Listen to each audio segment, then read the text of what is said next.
Él es Stephen Kisle. A las niñas pequeñas a veces no las diferenciaba de los niños. Sentenciado 2 veces por pederastia. Eso era un problema. ¿Tocó a jovencitas en el área de los pechos? Sí. Durante casi una década, tras su primer arresto por abuso de menores, llevó el hábito de sacerdote católico. Vestía zapatillas deportivas, usaba una camisa con el cuello de cura, barba poblada y cabello despeinado. No era el típico sacerdote viejo y calvo. Comenzaba la década de los 70 aquí en la iglesia y escuela de Saint Joseph en Pinole, California, donde Kisle, tan popular entre los niños que era apodado el flautista de Hamelin, destrozó la inocencia de muchos de esos niños. Niños como Kathy Thompson, quien afirma haber temblado de temor cuando Kisle se le acercaba. Le gustaba besar en los labios y con la lengua. Le gustaba poner la mano bajo nuestra falda y a algunas les hacía cosquilla. A mí me pellizcaba. En 1978 declaró no contendere al cargo de abusos aquí en Our Lady of the Rosary cerca de Oakland y fue sentenciado a 3 años de libertad condicional. Se apartó de la iglesia, se sometió a terapia y pidió permiso a la jerarquía para dejar el sacerdocio. Parecía un caso sencillo para expulsión. Un sacerdote sentenciado por pederastia en un caso público pedía ser liberado inmediatamente de sus votos. Pero el Vaticano no se deshizo de Kisle sino hasta 6 años después. El tortuoso proceso fue documentado en una reveladora serie de cartas entre el obispo superior de Kisle, John Cummings, y la Congregación para la Doctrina de la Fe en Roma. En junio de 1981, Cummings exige que Kisle sea expulsado por tomarse libertades sexuales con niños de entre 11 y 13 años. Noviembre del 81. La congregación pide más información. Una semana después, Ratzinger asume el mando de la congregación. Febrero del 82. Cummings advierte a Ratzinger de un escándalo. Marzo del 82. La congregación responde: nada que informar. Septiembre del 82. Cummings escribe de nuevo. Octubre del 82. La congregación responde de nuevo: nada que informar. El padre Thomas Doyle, experto en asuntos de la iglesia, es ahora defensor de una de las víctimas. Este pareció un tema crucial y urgente para el obispo Cummings en el momento. El hecho de que continuara enviando cartas sin contar con el número de llamadas telefónicas que debió haber hecho.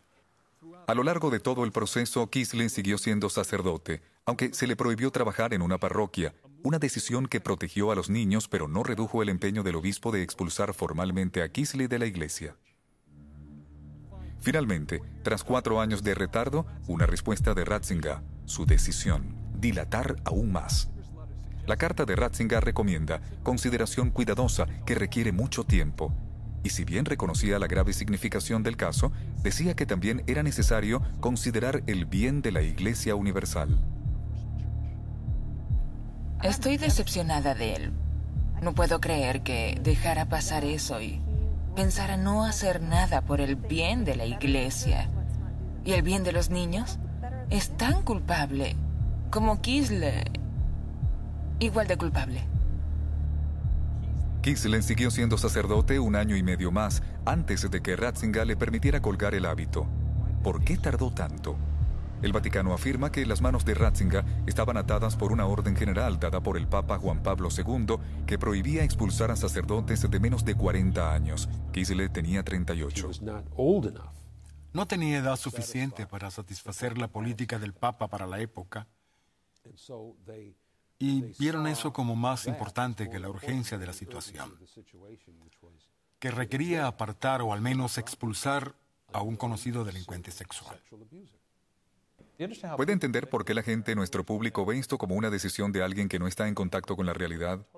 No vivimos en Marte, no. Pero suena como si así fuera. Sí, entiendo. El monseñor Scicluna sostiene que Kisle pudo haber sido expulsado mediante un juicio eclesiástico, un proceso que habría tardado años.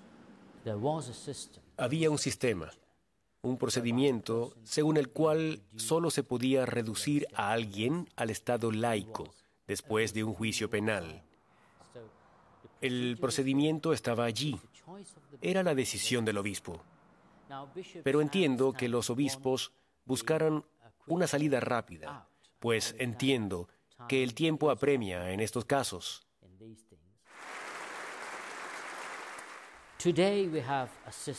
Hoy tenemos un sistema en el cual esas solicitudes se envían al Santo Padre, independientemente de la edad del sacerdote. Así que hemos avanzado y estoy muy agradecido por ello. Kisle fue laicizado, tal como denomina el Vaticano a la expulsión de la Iglesia, el 13 de febrero de 1987, un día antes de su cumpleaños número 40. Hoy en día, Kisle es un delincuente sexual registrado. Su carrera como pederasta no terminó en la Iglesia. Abusó de una niña en el 95 y ahora está libre tras una condena de prisión de 6 años. Lo vi en el estacionamiento de su edificio en el norte de California, donde vive con su esposa. Quería preguntarle sobre su pasado. ¿Cómo se sintió cuando el Vaticano no le dio permiso para dejar el sacerdocio? Eso fue hace mucho tiempo, me respondió, pero parece que fue ayer para Kathy Thompson. ¿Qué le dirías a él? Que vaya al infierno. ¿Por qué no se va ahora? A continuación, mientras el cardenal Ratzinger dejaba a los sacerdotes pederastas en la iglesia, se sorprenderán del perfil de sacerdotes que perseguía. El cuerpo de Cristo. El cuerpo de Cristo. Este es el pan que nos viene del cielo y esta la copa de la vida eterna. El padre Thomas Reese es el tipo de sacerdote el que el cardenal Ratzinger veía como amenaza para la iglesia. El cuerpo de Cristo. Su crimen, publicar una revista. En 1998 me convertí en editor en jefe de la revista América, el semanario católico nacional publicado por los jesuitas en Estados Unidos. Traté de promover conversaciones, diálogos, debates en la revista sobre los temas que enfrentaba la Iglesia. Entre los temas, matrimonio homosexual y derecho al aborto, temas que le eran repulsivos al cardenal conservador, quien se veía a sí mismo como guardián de la doctrina de la Iglesia. Sabía que algunos de los temas que publicamos en América eran controversiales, pero siempre me aseguré de que contáramos con la opinión de quienes apoyaban la línea del Vaticano. Por ejemplo, incluso publiqué un par de artículos del mismo cardenal Ratzinger. A pesar de eso, publicar opiniones que diferían de la línea de la Iglesia se convirtió en motivo para despido a los ojos del cardenal Ratzinger. Es del conocimiento público que el cardenal Ratzinger pidió mi remoción. El debate abierto no es algo con lo que Joseph Ratzinger se sienta cómodo.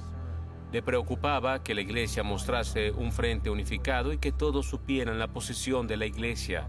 Y si no estaba de acuerdo, se estaba afuera.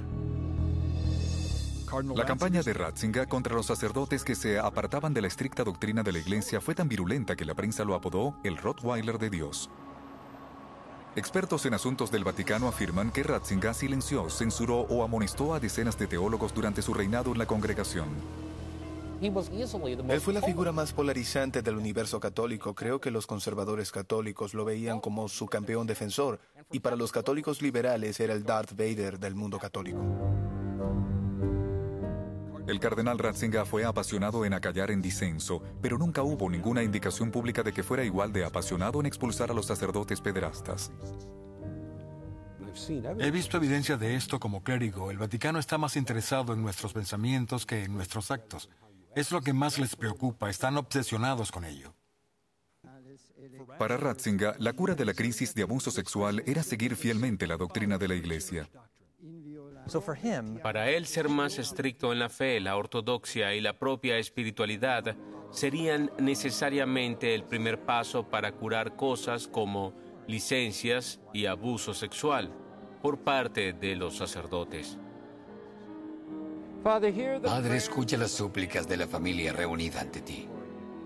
Fue así que el padre Reese era considerado una amenaza para la Iglesia y aplicó todo el peso de su autoridad. Sin embargo, para un sacerdote pederasta, la historia sería diferente. En 1989, el obispo Daniel Ryan condujo 45 minutos al norte de su diócesis en Springfield, Illinois, hasta este pueblo, Lincoln. Vino a visitar a uno de sus sacerdotes, un sacerdote que vivía aquí en prisión. En 1985, el padre Alvin Campbell se declaró culpable de varios cargos de abuso sexual de niños de hasta 11 años. Fue sentenciado a 14 años en prisión. Matt McCormick fue una de las víctimas del abuso de Campbell. Nunca paso por esta escuela ni por esta iglesia. A partir del 7º grado, Campbell abusó de McCormick en la capilla de la escuela, la rectoría e incluso aquí. Este es el confesionario. Este es el confesionario. Y él se sentaba allí. Reservado solo para confesión cara a cara.